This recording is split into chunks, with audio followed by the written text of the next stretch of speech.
Have you ever wondered how the dazzling variety of life on Earth came to be? From the majestic blue whale to the tiny, almost invisible ants building their vast underground cities, what explains this incredible diversity? It's a question that puzzled humanity for millennia.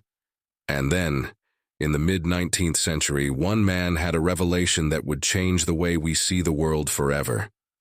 That man was Charles Darwin, and his groundbreaking theory of evolution by natural selection reshaped not only biology, but the very foundation of scientific thinking.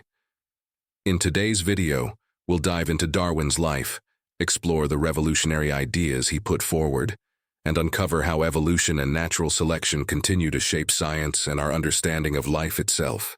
Let's go back in time to the early 19th century, a time when the natural world was seen through a very different lens.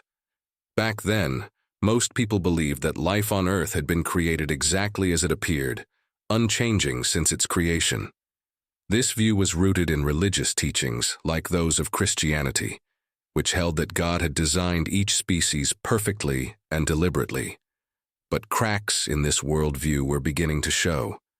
Naturalists, scientists who studied plants and animals, were uncovering fossils of creatures that no longer existed.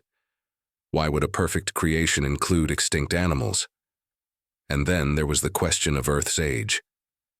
Geological studies by thinkers like James Hutton and Charles Lyell suggested that Earth was not a few thousand years old, as the Bible implied, but millions, even billions of years old. Slowly but surely, the pieces were falling into place for a new understanding of life.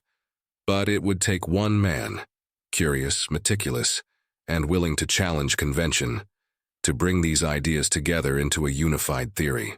Charles Robert Darwin was born on February 12, 1809, in Shrewsbury, England. He grew up in a well-off family, surrounded by books, ideas, and debates. His father, a respected doctor, expected Charles to follow in his footsteps. But young Charles had other plans, or more accurately, he had no clear plan at all. In fact, as a student, Darwin wasn't exactly what you'd call promising. At school, he preferred collecting beetles and studying nature to Latin grammar and mathematics. His passion for the natural world was undeniable, but it wasn't clear how he could turn it into a career. Things began to change when Darwin enrolled at the University of Edinburgh to study medicine, but the sight of surgery without anesthesia made him reconsider his path.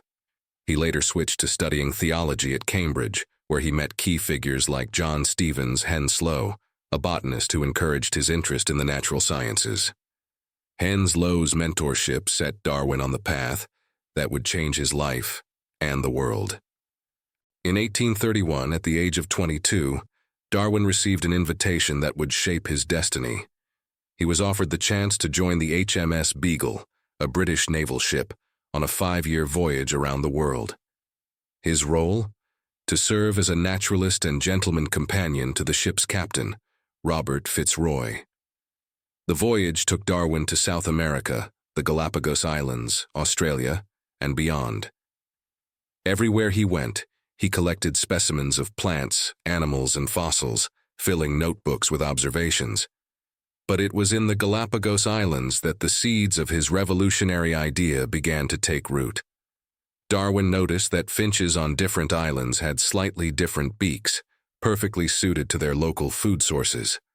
Could these birds have started as a single species and then changed over time to adapt to their environments? After returning to England, Darwin spent over 20 years refining his ideas. He pored over his notes, corresponded with other scientists, and even bred pigeons to study variation. His breakthrough was the concept of natural selection, a mechanism he described as survival of the fittest. Here's how it works. Within a population, individuals vary in their traits.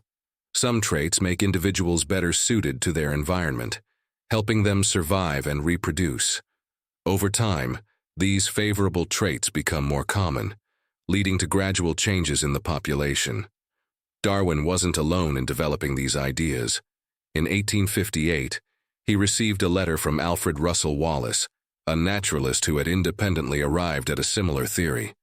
The two presented their findings together, but it was Darwin's 1859 book, On the Origin of Species, that captured the world's attention. Darwin's ideas were revolutionary, but they were also controversial. Religious leaders accused him of challenging the notion of divine creation. Some scientists dismissed his theory as speculative, but over time, the evidence piled up. Fossils, genetics, and countless studies supported Darwin's ideas. Today, the theory of evolution by natural selection is the cornerstone of modern biology. It helps us understand everything from the origins of humanity to the development of antibiotic resistance in bacteria. Darwin's legacy extends far beyond biology, influencing fields like psychology, sociology, and even artificial intelligence. Despite his groundbreaking work, Darwin was deeply human. He was a devoted husband and father, often playing with his children in his garden. He also struggled with health issues and periods of self-doubt, worrying about the implications of his work. His humility and dedication remind us that science isn't about having all the answers. It's about asking questions and seeking truth. Charles Darwin's theory of evolution by natural selection reshaped how we see the world. It showed us that life is dynamic, interconnected, and ever-changing. As we continue to explore the mysteries of life, Darwin's work remains a guiding light, a testament to the power of curiosity and the pursuit of knowledge.